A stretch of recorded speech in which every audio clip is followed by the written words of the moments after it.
नमस्कार, आप देख रहे हैं न्यूज 18 बिहार झारखंड के डिजिटल प्लेटफॉर्म को। मैं हूं शुभे मिश्रा आपके साथ। जम्मू कश्मीर के पहलगाम में हुए आतंकी हमले के बाद भारत और पाकिस्तान के बीच तल्खियां काफी ज्यादा बढ़ गई है। भारतीय सेना युद्धाभ्यास कर रही है और अरब सागर में नौसेना ने एंटी शिप मिसाइल का परीक्षण कर लिया है और इसके अलावा तीनों सेनाओं को अलर्ट पर रखा गया है। दिल्ली में हाई लेवल मीटिंग का दौर लगातार जारी है और इन सब के बीच सवाल ये है कि क्या वाकई पाकिस्तान और हिंदुस्तान के बीच में एक महायुद्ध होने जा रहा है। कब होती है युद्ध की स्थिति? क्या वाकई आने वाले दिन में एक बहुत बड़े वॉर की स्थिति बनने जा रही है? इसकी पूरी जानकारी इस वीडियो में हम आपको देंगे। सेना प्रमुख उपेंद्र द्विवेदी जम्मू कश्मीर का दौरा करने के बाद रक्षा मंत्री राजनाथ सिंह को तैयारियों को लेकर ब्रीफ कर चुके हैं और इसी बीच रविवार को सीडीएस चीफ अनिल चौहान ने भी रक्षा मंत्री से मुलाकात की है। प्रधानमंत्री नरेंद्र मोदी ने साफ कर दिया है कि भारत पहलगाम आतंकी हमले का बदला लेगा और दोषियों को सख्त से सख्त सजा दी जाएगी। पीएम मोदी ने देश को आतंक के खात्मे का भरोसा दिलाया। भारत सरकार पहले ही पाकिस्तानियों को देश छोड़ने का आदेश दे चुकी है और भारतीयों को पाकिस्तान नहीं जाने की सलाह दी जा रही है और इसके बाद अटारी बाघा बॉर्डर पर पाकिस्तानियों की लंबी कतार लगी है। तो क्या भारत पाकिस्तान के बीच युद्ध छिड़ने वाला है? हालांकि भारत और पाकिस्तान के बीच तनातनी कोई नई बात तो नहीं है। कैसे होता है युद्ध का ऐलान, ये भी हम आपको बताते हैं।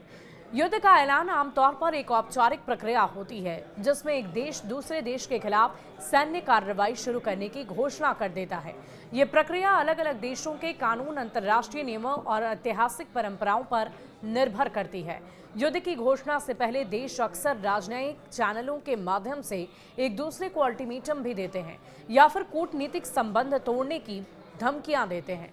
प्रथम विश्व युद्ध में ऑस्ट्रिया और हंगरी ने सर्बिया को अल्टीमेटम दे दिया था, जिसके अस्वीकार होने पर युद्ध की घोषणा की गई थी। औपचारिक घोषणा आमतौर पर युद्ध की घोषणा देश के शीर्ष नेतृत्व जैसे राष्ट्रपति, प्रधानमंत्री या संसद करती है, जिसमें आधिकारिक बयान या दस्तावेज जारी किए जाते हैं। इसका उदाहरण द्वितीय विश्व युद्ध में देखने को मिलता है। दूसरे विश्व युद्ध में औपचारिक रूप से उतरते समय कई देशों ने युद्ध की घोषणा कर दी थी।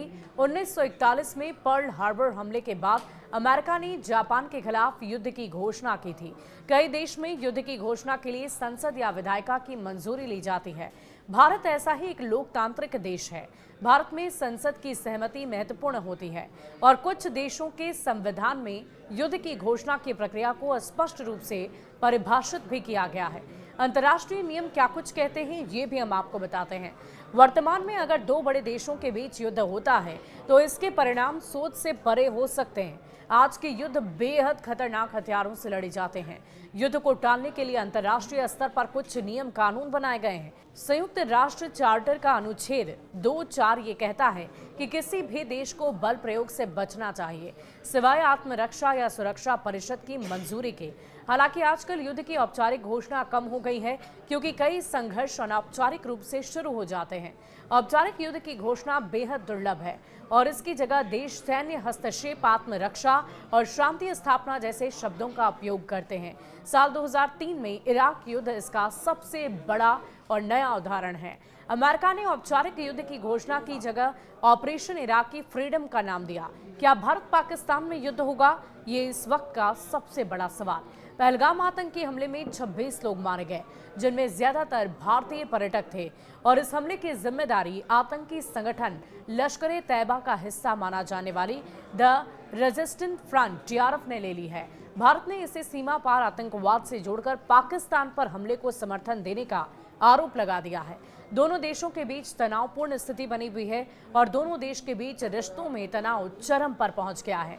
भारत ने कड़े फैसले लेकर पाकिस्तान को बर्बाद करने की कहानी लिख डाली है। पाकिस्तान के बड़े नेता लगातार धमकियां दे रहे हैं। क्या हो जाए ये कुछ भी नहीं कहा जा सकता, कब क्या होगा ये भी नहीं कहा जा सकता। इधर राफेल और सुखोई का युद्धाभ्यास चल रहा है। आतंकी हमले के बाद पाकिस्तान मिसाइल परीक्षण का नोटिफिकेशन देकर ये जता रहा है कि टकराव सिर्फ शब्दों तक ही सीमित नहीं है। भारतीय वायुसेना युद्धाभ्यास कर रही है। भारत के सबसे आधुनिक लड़ाकू विमान राफेल और सुखोई 30 की गरज आसमान से सुनाई दे रही है। राफेल और सुखोई 30 जैसे घातक विमानों की तैनाती ये बताती है कि स्थिति बेहद नाजुक है। राजनयिकों से मीटिंग भी लगातार जारी है। पीएम मोदी ने आतंकी हमले के बाद कई देशों के प्रमुखों से फोन पर बातचीत की है। खबर तो ये भी है कि प्रधानमंत्री ने 13 देशों के प्रमुखों से बात कर हमले में पाकिस्तान के हाथ की पूरी जानकारी दी। इसके अलावा दिल्ली में 30 देश के राजनयिकों से मीटिंग कर भारत ने पहलगाम हमले की पूरी जानकारी दी है। इसमें अमेरिका, ब्रिटेन, रूस, फ्रांस और चीन जैसे देश के राजदूत शामिल हैं। राष्ट्रपति से गृह मंत्री और विदेश मंत्री की मुलाकात हमले के बाद 24 अप्रैल को केंद्रीय गृह मंत्री अमित शाह और विदेश मंत्री एस जयशंकर ने राष्ट्रपति द्रौपदी मुर्मू से मुलाकात की थी। इस बैठक में अमित शाह 2 लाल फाइल को साथ लेकर गए। आमतौर पर ऐसी बैठकें बड़े फैसलों के दौरान ही होती है और वर्तमान स्थिति ये इशारा कर रही है कि भारत इस बार निर्णायक कार्रवाई करने जा रहा है। सर्वदलीय बैठक हमले के बाद केंद्र सरकार ने इस बैठक को बुलाया था, जिसमें विपक्षी पार्टियों को पूरी स्थिति की पुख्ता जानकारी दी गई। रक्षा मंत्री राजनाथ सिंह की अध्यक्षता में हुई इस बैठक में विपक्ष ने एक सुर में सरकार को पूरा समर्थन देने की बात कही है। अब देखने वाली बात होगी कि क्या वाकई आने वाले दिन में जो इतनी बड़ी तैयारी चल रही है, ये एक महायुद्ध का रूप लेती है या नहीं। शुक्रिया।